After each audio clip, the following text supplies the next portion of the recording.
This kind of stuff doesn't do a whole lot for people, I think, but it's in here just to show you, right? If this and this are continuous at this value, then if you add them together, right? If we know that x squared is continuous, x squared is continuous everywhere, right? It's just a parabola. If we know that x to the third is always continuous, I'm just picking those because those are two you've seen before, then if I add them together, even though I've probably never graphed that, I know it has to be continuous everywhere. Does that make sense? If you take two that are continuous and add them together, it has to be continuous. If you take two and subtract them, it has to be continuous. Or if you multiply them, or if you divide them. If you divide them, you might end up with that hole in the graph, but that doesn't mean it's not a continuous function. It might have a discontinuity, but it's a continuous function at that point. Okay? If you have two functions and you do any of these things, if you know that it's continuous at that point, then those combinations are also continuous at that point. It's just if you're trying to make an argument for something, you can use that fact and say, I don't know anything about this function, but I know something about the two parts that make it up. So, I've given you a complicated function down below here that you can look at, right? You could make the argument for that function.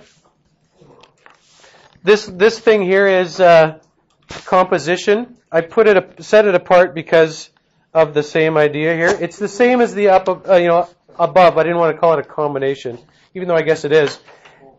If f is continuous at x equals c, and g is continuous at f of c, because if you're substituting it that way, f has to be continuous at c, at some value of c, and g has to be continuous at f of c. Right? Up above it said if both of them are continuous at x equals c, because you're adding them separately.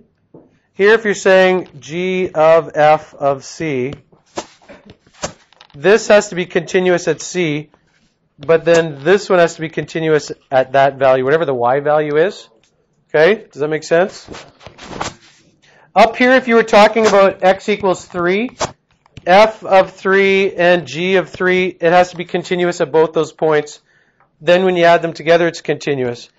But if down here, like f of 2, if that actually equals 5, f has to be continuous at 2, g has to be continuous at whatever that y value is. So it's not saying anything different other than since you would be plugging that value into g, you need to think about what that y value is. This is a really ugly combination of things, and is only here just to get you to start to think about it. If you're trying to justify something,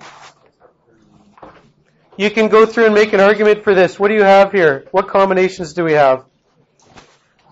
We have the absolute value of a really complex looking function there, right? So maybe we should start from simple to complex here. X is continuous. I guess we could say them together to avoid writing so much here. X and sine x are continuous for every point on their domain, right? For all real numbers.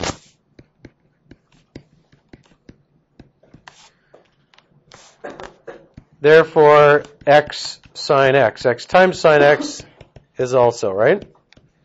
If x and sine x, which we assume you know that x and sine x are separately continuous for all real numbers. Therefore, their product has to be continuous, is also continuous, for all real numbers.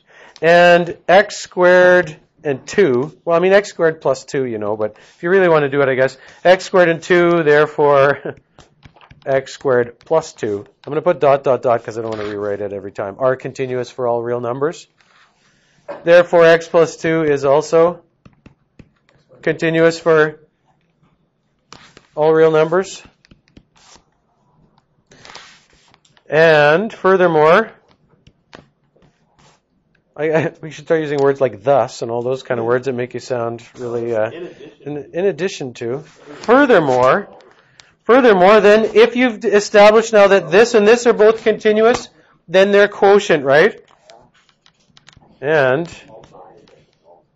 x sine x over x squared plus 2. Their quotient has to be. This is also. It's not, if I was writing this out to make a case for why that function is continuous, I wouldn't scribble it out like this. It's the point is we're looking at it one step at a time here.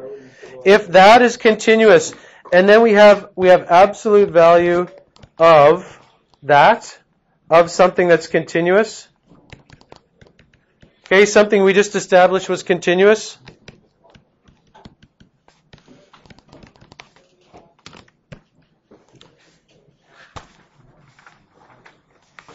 Since absolute value is continuous at every point, right? Remember what absolute value looks like. Whoops, I missed, but it looks like that.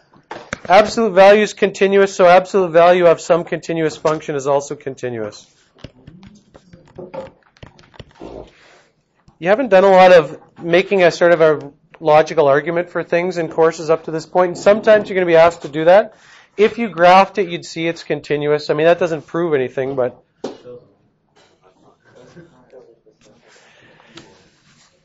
this we're going to leave for next day.